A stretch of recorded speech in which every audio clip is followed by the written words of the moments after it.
Infinix GT30 Pro বর্তমানে কিন্তু এটা নিয়ে হাইপটা খুবই বেশি চলতেছে, কারণ অফিসিয়াল মার্কেটে 40,000 টাকার মধ্যে একটা ভালো ফোন নিয়ে আসছে। এই কারণেই আমরাও দেখবো যে এই ফোনটাতে আসলে কি কি স্পেসিফিকেশন আছে, আর এটা কি আসলেই ভালো হবে নাকি শুধু গেমিং এর জন্যই ভালো হবে। এটাতে আদার্স যেই ডিসপ্লে, ক্যামেরা এগুলাতে কেমন আছে, পারফরমেন্সটা কেমন দিচ্ছে, ব্যাটারিটা কেমন আছে, এগুলাও দেখবো। চলেন শুরু করি। প্রথমে প্রাইসটা একটু ক্লিয়ার করে নেই। এটার 12 GB র্যাম, 256 GB স্টোরেজ, এই একটা ভেরিয়েন্টে আপনারা বাংলাদেশ মার্কেটে পেয়ে যাবেন। আর এটার প্রাইসটা পড়বে 40,000 টাকা। আর যদি আপনারা এটার সাথে কুলিং যে ফ্যানটা আছে ওইটাও নিতে চান, সেক্ষেত্রে প্রাইসটা পড়বে 42,000 টাকা। এটার ডিজাইনটা যদি দেখেন সেক্ষেত্রে বুঝতে পারবেন যে এটা পুরো একটা গেমিং ভাইব রাখার ট্রাই করছে। ব্যাক পার্ট এবং বডি ফ্রেম দুইটা কিন্তু প্লাস্টিকের ব্যবহার করছে। যদি এটা গ্লাসের ব্যবহার করতে সেক্ষেত্রে আরো বেশি শক্তপোক্ত হইতো।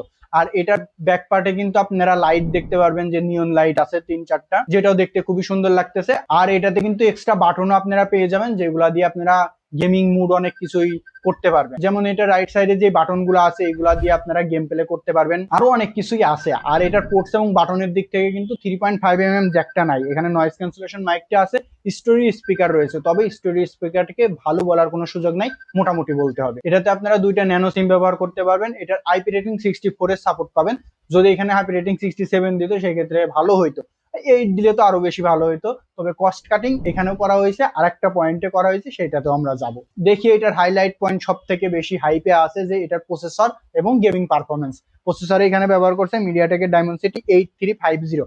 তবে এটা কিন্তু খুবই ভালো একটা প্রসেসর। যদি এটাতে আপনারা গেমিং এর দিকে বিবেচনা করেন, পারফরমেন্সের দিকে বিবেচনা করেন, সেক্ষেত্রে কিন্তু খুবই ভালো। এটা যেহেতু 4 nm আর্কিটেকচারে বিল্ড করা, সেহেতু কিন্তু হিটটাও কম হওয়ার কথা ছিল, কিন্তু এটাতে কিন্তু গেম প্লের সময় অনেক বেশি পরিমাণে হিট হয়। এটার যদি আপনারা স্ন্যাপড্রাগনের প্রসেসরের সাথে তুলনা করেন, স্ন্যাপড্রাগন 7 Gen 3 অথবা 4 এর সাথে তুলনা করতে পারবেন। আন্তত স্কোর কিন্তু 10 লাখের মতো, মানে 10 লাখের উপরে, 11 লাখের কাছাকাছি। র্যাম টাইপ ভালো করছে LPDDR5X, আর স্টোরেজ টাইপ UFS 4.0।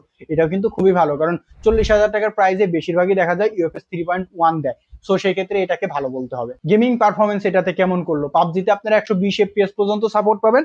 আর যদি কল অফ ডিউটি খেলেন সেক্ষেত্রেও কিন্তু 120 FPS। তবে এগুলাতে প্রপার ভাবে 120 FPS পুশ করতে পারে না, 116, 18 এরকম থাকে। তবে এটা কিন্তু খারাপ না, ভালো। গেনশন ইম্প্যাক্টে আপনারা 60 FPS পর্যন্ত পাবেন। এটাও কিন্তু ফ্রেম ড্রপ আছে 55, 54, 50 এরকমও হয়। এটার গেম খেলার সময় কিন্তু হিট জেনারেট খুবই ভালো পরিমাণে হয়। আপনারা বুঝতে পারবেন আধা ঘন্টা বা 1 ঘন্টা খেলার পরেই কিন্তু প্রচুর পরিমাণে হিট হয়।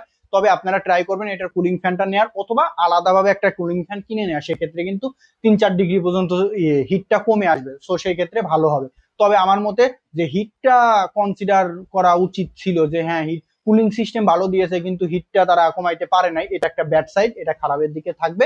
আপনারা জেনে শুনেই কিনবেন যে এটাতে হিট হবে। এটার ব্যাটারিতে কিন্তু খুবই ভালো করছে, বিভিন্ন ধরনের ফিচার আছে। এটাতে 5500 mAh এর ব্যাটারি আর 45 ওয়াটের চার্জার ব্যবহার করছে। এটার এসওটি যদি দেখেন সেক্ষেত্রে 7 থেকে 8 ঘন্টার মতো পেয়ে যাবেন। আর যদি আপনারা রেগুলার ইউজ করেন তাহলে একদিনের মতো একটা সাপোর্ট পাবেন। আর এটাতে কিন্তু 30 ওয়াটের ওয়্যারলেস চার্জিং সিস্টেম আছে, যেটাও কিন্তু খুবই ভালো। আর একটা দিকে আপনারা এটাতে দেখতে পাবেন যে 5 ওয়াটের রিভার্স ওয়্যারলেস চার্জিং সিস্টেম আছে, যে কারণে একটা ফোন থেকে আর একটা ফোনে কিন্তু চার্জ দিতে পারবেন। ডিসপ্লেতে 144 হার্জের সাপোর্টের সাথে 6.78 ইঞ্চির 1.5K রেজুলেশন, এমনকি অ্যামোলেড ডিসপ্লে, 4500 নিটস পর্যন্ত পিক ব্রাইটনেস।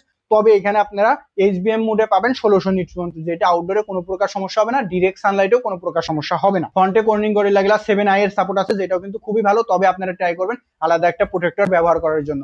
আর এখানে যে 120 হার্জের সাপোর্টটা দিয়েছে, সরি 144 হার্জের সাপোর্টটা দিয়েছে, সেটা কাজ করবে 120 হার্জের মতো। কারণ কি আমি বলি, কিছু কিছু অ্যাপসের ক্ষেত্রে, দুই একটা অ্যাপসের ক্ষেত্রে 144 হার্জ সাপোর্ট করে, আর বাদ বাকি সব ক্ষেত্রে আপনারা 120 হার্জ পাচ্ছেন। তবে এটা যে খারাপ তা না, এটা ভালো পুশ করতে পারতেছে। সো এটা থেকে পারফরমেন্সটাও অনেক বেশি পাবেন। টাচ রেসপন্সে কোনো প্রকার সমস্যা হবে না।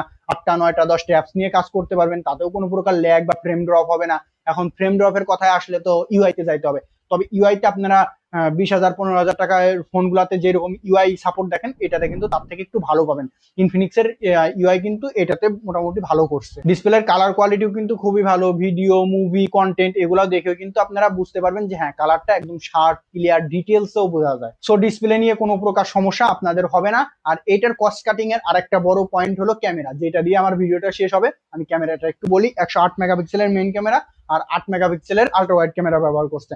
তবে 108 মেগাপিক্সেলের ক্যামেরার সাপোর্টটা যদি বলেন, সেক্ষেত্রে মার্কিং যদি করেন 10-এর ভিতর 4 পাবে। যদি আপনারা 40,000 টাকা প্রাইজের একটা ফোনের সাথে তুলনা করেন সেক্ষেত্রে খুবই অনেকাংশেই পিছায় থাকবে। 25,000 টাকার একটা ফোনের সাথে এটাকে তুলনা করা যায়। ক্যামেরার ছবিগুলোতে কিন্তু ডিটেলস এর পরিমাণ একটু কম পাবেন। দেন যদি আপনারা একদম ডিরেক্ট সানলাইটে ছবি তোলেন সেক্ষেত্রে ছবির কোয়ালিটি গুলো ভালো পাবেন, কিন্তু শ্যাডো এরিয়া, নাইট মুড এগুলাতে কিন্তু ছবির কোয়ালিটি অতটাও ভালো পাবেন না। এখানে আপনারা কন্ট্রাস্টলি স্যাচুরেটেড কালার পাবেন, যেটা খুব একটা খারাপ না, তবে কাজ চালায় নেওয়ার মতো। জুম করলে কিন্তু ছবির কোয়ালিটি খুবই খারাপ হয়ে যায়, একদম ফেটে যায়। আর রাত্রের বেলা ছবি তুললে সবসময় নাইট মুড অন করে ছবি তুলতে হবে, নইলে কিন্তু প্রচুর পরিমাণে নয়েসের দেখা পাবেন এবং ডিটেলস এর অভাবও থাকবে। ভিডিওতে 4K 60 FPS পর্যন্ত পাওয়া যাবে, যেটা কিন্তু প্রশংসা পাওয়ার মতোই, কিন্তু এটাতে প্রশংসা করা যাচ্ছে না, কারণ এখানে কিন্তু স্টেবিলাইজেশনের অভাবটা আছে। সেকি ফিলটা আপনারা পাবেন, যে প্রপার 60 FPS ওইটা পাচ্ছেন না, একটু শাকি ফিলটা এটা থেকে আপনারা ফিল করতে পারবেন। সো ভিডিওর কোয়ালিটিকে ভালো বলা যায়, কিন্তু সেলফি ক্যামেরার দিকে যদি আসি, 13 মেগাপিক্সেলের ক্যামেরা,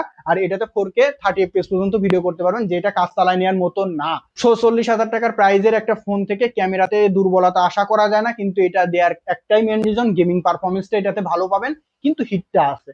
তবে আপনারা এটা থেকে একটা ভালো পারফরমেন্স আলা ফোন, গেমিং ফোন যদি নিতে চান সেক্ষেত্রে এটা নিতে পারেন। আর এটা কিন্তু অফিসিয়াল ফোন, আপনার মাথায় রাখতে হবে যে আমি একটা অফিসিয়াল ফোন কিনতেছি, তো সেই অনুযায়ী কিন্তু প্রাইসটা ধরা হয়েছে। অফিসিয়াল মার্কেটে এটা কিন্তু তার জায়গাটা শক্তপোক্ত ভাবেই ধরে রাখতে পারবে আমি আশা করি। কারণ কি, এই প্রাইজে 40,000 টাকা প্রাইজে অফিসিয়াল ফোনের দিক থেকে মার্কেটটা খুবই খারাপ আছে। সো ইনফিনিক্সকে অবশ্যই একটা ধন্যবাদ দিতে হবে যে তারা এত সুন্দর একটা ফোন 40,000 টাকার ভিতরে অফিসিয়াল ভাবে লঞ্চ করছে। আজকের মতো এই পর্যন্ত। এই ভিডিওটা আশা করি ভালো লাগছে। যদি ভালো লাগে একটা কমেন্ট করে আমাদের জানাইতে পারেন। আর পরবর্তী ভিডিও পাওয়ার জন্য আমাদের সাথে থাকবেন, লাইক এবং সাবস্ক্রাইব করতে ভুলবেন না।